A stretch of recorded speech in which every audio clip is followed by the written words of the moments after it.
Praise the lord, హల్లెలూయా. దేవునికి మహిమ కలుగును గాక. క్రీస్తునందు నా ప్రియమైన దేవుని బిడ్డలైన మీ అందరికీ ఉదయకాలపు శుభములు తెలియచేస్తున్నాను. ప్రియమైన దేవుని బిడ్డలారా, ప్రభు మనల్ని ఇంతవరకు కాపాడి ఈ 8వ మాసంలో కూడా ఈ చివరి దినాల్లోకి దేవుడు మనల్ని క్షేమంగా తీసుకొచ్చారు. అందుకు దేవునికి మహిమ కలుగును గాక. ఆమేన్, హల్లెలూయా. మీ మీ కుటుంబాలలో ఉన్న పరిస్థితులకి దేవుని సన్నిధిలో మానక ప్రార్థన చేయటం వలన దేవుడు నిశ్చయముగా మనకు క్షేమము సమాధానం కలుగు చేస్తాడు. ఆయన ఎవరికి ఆయన బాధ కలిగించరు అని దేవుని లేఖనం తేటగా చెప్తుంది. కనుక దేవుని సన్నిధిలో మనం అధైర్యపడకూడదు, కలవరపడకూడదు. నిశ్చయముగా ఆయన మీద ఆనుకుంటే ఆయన మనల్ని అన్నడూ సిగ్గుపరచనివాడు. దేవునికి స్తోత్రం, హల్లెలూయా. సో ఈ యొక్క ఉదయకాలం ముందు దేవుని యొక్క లేఖన భాగంలో నుండి చక్కటి మాట మనం ధ్యానించుకుందాం. అందరికీ తెలిసిన విషయమే. సామెతల గ్రంథం 28వ అధ్యాయము 1వ వచనంలో 2 విషయాలు మనం చూస్తాం. అక్కడ నీతిమంతుడు ఉన్నాడు, అక్కడ దుష్టుడు ఉన్నాడు. సో ఎవరు తరమకుండా దుష్టుడు పారిపోతే నీతిమంతుడు సింహం వలె ధైర్యంగా ఉంటాడు అని దేవుని లేఖనం తేటగచ్చు.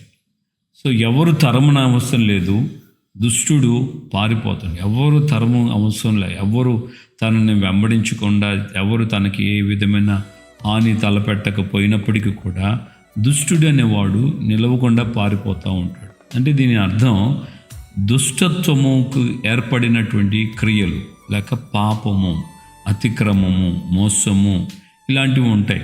సో ఇలాంటి క్రియలు కలిగి ఉన్నటువంటి వేళలో నిశ్చయముగా ఎవ్వరు తరమున అవసరం లేదు, వాడికి వాడే పారిపోతూ ఉంటాడు. వాడి యొక్క క్రియల్ని మనం గమనిస్తే ఎమ్మటే వాళ్ళు ఏదో సంథింగ్ లోపం ఉన్నట్లుగా వాడి ప్రవర్తన, వాడి నడక, వాడి యొక్క ఆలోచన, వాడి యొక్క జీవన శైలి వ్యత్యాసంగా చూపిస్తుంది. ఇతను ఏదో సంథింగ్ రాంగ్, ఇతను ఏదో సంథింగ్ అసలుకి యథార్థంగా హానెస్ట్గా లేడు అన్న విషయాన్ని మనం గుర్తుపడతాం. పిల్లరా, అదే నీతిమంతుని గురించి మనం గమనిస్తే నీతిమంతుడు ధైర్యంగా ఉంటాడు. ఈ నీతి స్వతగా వచ్చింది కాదు, ఈ నీతి దేవుని వలనైన నీతి. అబ్రహాము దేవుని నమ్మెను, అతనికి నీతిగా ఎంచబడిను అని రాయబడింది కదా. అలాగే యేసుక్రీస్తు యొక్క రక్తం మన యొక్క సమస్త పాపములు కడిగి పవిత్రులుగా చేస్తుంది. మనం నీతిమంతులుగా ఉంటాము. సో నీతిమంతుడు ధైర్యంగా ఉంటాడు, నీతిమంతుడు ధైర్యంగా ఉంటాడు, భయపడు.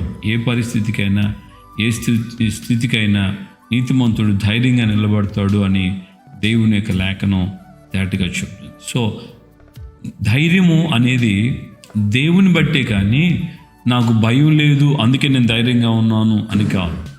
సో ఎట్టి పరిస్థితులైనా సరే మనము దేవుని మీద ఆధారపడి దేవుణ్ణి మనం ఆరాధిస్తూ ఆయనకి ప్రార్థన చేస్తూ ఏ పరిస్థితికైనా సరే, కష్టమైన, శ్రమైన, బాధైనా, నిందైనా, ఉన్నా లేకపోయినా, ఆనందం కలిగిన సమయమైనా, దుఃఖంతో ఉన్న సమయమైనా మనము ఆయన మీద ఆధారపడి, అయ్యా నీవే నాకు, వేరే ఆధారం లేదు, వేరే ఆలోచన కూడా లేదు, నీవే నాకు దిక్కు అని మనం ఆయనకి ప్రార్థన చేస్తూ ఆయన సన్నిధిలో మనం ఎదిగినప్పుడు, ఆయన సన్నిధిలో మనం ఆయన మీద ఆనుకున్నప్పుడు నిశ్చయముగా ఆయన మన జీవితాలకి ధైర్యాన్ని, భరోసా ఇస్తాడు. చూడండి, పితరుడైనటువంటి యోబు జీవితంలో అన్నీ ఒకే రోజు నష్టం వచ్చినా, అన్ని కష్టం వచ్చినా ఆయన అన్నీ పోగొట్టుకున్న తర్వాత ఆయన జీవితంలో ఆస్తి మాత్రమే కాదు, ఈవెన్ సంతానాన్ని కూడా ఒకే దినం 10 మంది పిల్లలు చనిపోయినా కూడా ఆయన అన్నాడు, యెహోవా ఇచ్చాడు, యెహోవా తీసుకున్నాడు, ఆయనకే స్తోత్రం అని అన్నాడు. హల్లెలూయా.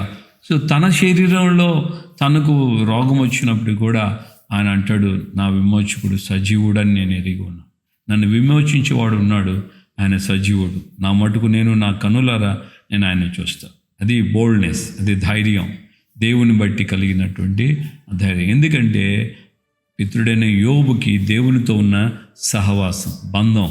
ఆయన అంటాడు తన యొక్క గ్రంథంలోనే అంటాడు, నేను పెట్టిన అడుగెల్లా నీతిలో పడెను, ఆయన దీపము నా తలకు పైగా ఉండెను అని.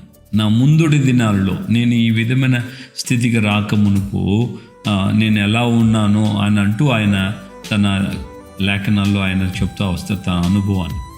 ఆయన దీపం నా తలకు పైగా ఉండెను.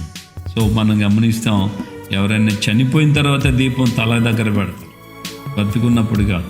కానీ వాక్యం ఏం చెప్తుందంటే బ్రతికున్నప్పుడే ఆయన దీపం ఉండాలి. ఆ దీపం ఏంటి? 119వ కీర్తన 105వ వచనం అంటది, నీ వాక్యము నా పాదములకు దీపము, నా త్రోవకు వెలుగు. వాక్యము దీపము. సో వాక్యం అనే దీపం మన తల మీద ఉండాలి. ఆ దీపం వెలుగుతూ ఉంటే మనలో బోల్డ్నెస్, మన ధైర్యం, విశ్వాసం, పరిశుద్ధత ఇవన్నీ మనకు, ఆయన యొక్క వాక్యం మనకు దేవుని యొక్క సన్నిధిలో నువ్వు ఎలా బ్రతకాలి, ఎలా జీవించాలి, ఇవన్నీ తెలియచేస్తూ వస్తాయి. అందువలన మనం దేవుని సన్నిధిలో ధైర్యంగా ఉంటాం, గర్జిస్తాం. రాని ఏదొచ్చినా సరే నా దేవుడు నా పక్షాన ఉన్నాడు, నేను ఏదైనా సరే ఎదుర్కోగలుగుతాను. పితరులైనటువంటి షడ్రక్, మెషక్, అబేద్నెగోలు కూడా అదే చెప్పారు కదా, మేము ఈ మండుచున్న వేడిమి గల ఈ అగ్నిగుండంలో మమ్మల్ని పడేసినా మేము సిద్ధమే. మేము సేవించుచున్న దేవుడు వీటి నుంచి తప్పిస్తాడు. ఒకవేళ ఆయన తప్పించకపోయినా మేము మాత్రం విగ్రహానికి మొక్కము అని అన్నారు. సో వాళ్ళ యొక్క ధైర్యం వాళ్ళని పారిపోనీయలేదు, నిలబడింది. ఏ విషయంలో కూడా వాళ్ళు కలవరపడలేదు. నీవు నేను మనమందరము యేసయ్య యొక్క వాక్యం ద్వారాను, ఆయన రక్తం ద్వారాను, ఆయనతో చేస్తున్న స్నేహం ద్వారాను మనం నీతిమంతులుగా ధైర్యంగా ఉండడానికి కారణమవుతుంది.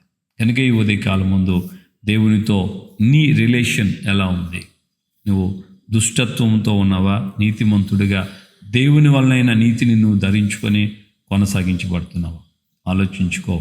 ఒకవేళ నీ జీవితం ఏదైనా సరిగా లేకపోతే, దుష్టత్వపు తలంపులు, ఆలోచనలు, భయము ఇవన్నీ నీకు ఉన్నట్లయితే దేవుని దగ్గర అడుగు, క్షమాపణ పొందు. ఆయన నీ భయములన్నిటి నుండి నిన్ను విడిపిస్తాడు. నీకు ఆయన ధైర్యాన్ని, సమాధానాన్ని ఇస్తాడు. ప్రార్థన చేసుకో. ప్రేమగల తండ్రి, మీ పాదాల స్తోత్రాలు. ఉదయకాలము నాతో మాతో మీరు మాట్లాడిన మీ అమూల్య వాక్కులను బట్టి మీకు స్తోత్రాలు.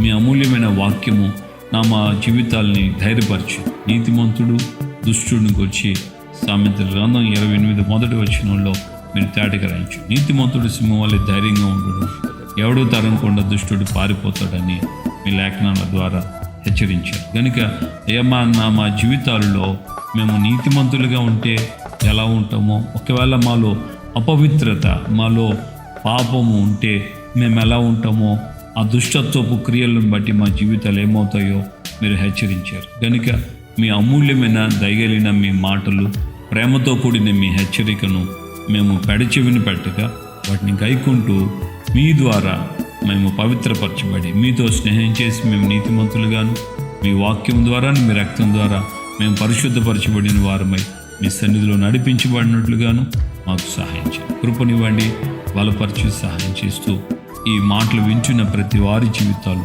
మీ యొక్క నాయన సన్నిధిలో మీతో స్నేహం ద్వారాను, మీ రక్తం ద్వారాను కడగబడి పరిశుద్ధపరచబడి ధైర్యంగా, అయ్యా సింహం వలె నీతిమంతులు ధైర్యంగా ఉంటారని చెప్పిన రీతిగా ఈ బిడ్డల యొక్క జీవితాలు, ఆధ్యాత్మికమైన జీవితాలు క్షేమంగా ముందుకు సాగుటకు వారిని, వారి పిల్లల్ని, కుటుంబీకులందరినీ మీరు ఆశించి దీవించమని యేసు నామములో ప్రార్థన చేసి పొందున్నాము తండ్రి. ఆమేన్. మన ప్రభువైన యేసుక్రీస్తు కృపయు, తండ్రి అయిన దేవుని ప్రేమ, పరిశుద్ధాత్మిక అన్యోన్య సహవాసం, సమాధానం ఇప్పుడు ఎల్లప్పుడూ సకల పరిశుద్ధులకి మనకును ప్రభు రాకడ పర్యంతం కృపతోడే ఉండి నడిపించును గాక. ఆమేన్, ఆమేన్. హల్లెలూయా. ప్రభుపేట అందరికీ వందనాలు. నిత్యం నువ్వు ధైర్యంగా ఉంటావు, నువ్వెన్నడూ కలవరపడవు, ఎన్నడూ కూడా నువ్వు భీతి చెందవు. ఎందుకంటే దేవునితో నీకు సహవాసం నీతిమంతునిగా చేస్తావు. దేవుని రక్తం నిన్ను పరిశుద్ధంగా చేస్తుంది. తద్వారా నీకు భయము ఎన్నటికీ కలగదు. ఆ భయాలన్నిటి నుంచి ఆయన నేను విడిపించి నీకు ఆదరణ నమ్మది ఆయన కలుగు చేస్తాను. స్తోత్రం. హల్లెలూయా. సో ఈ వాక్యాన్ని విని ధైర్యపరచబడిన నీవు అనేకులు కూడా ధైర్యపరచాలని ప్రేమతో కోరుకుంటున్నాను. కృప మనకు తోడు.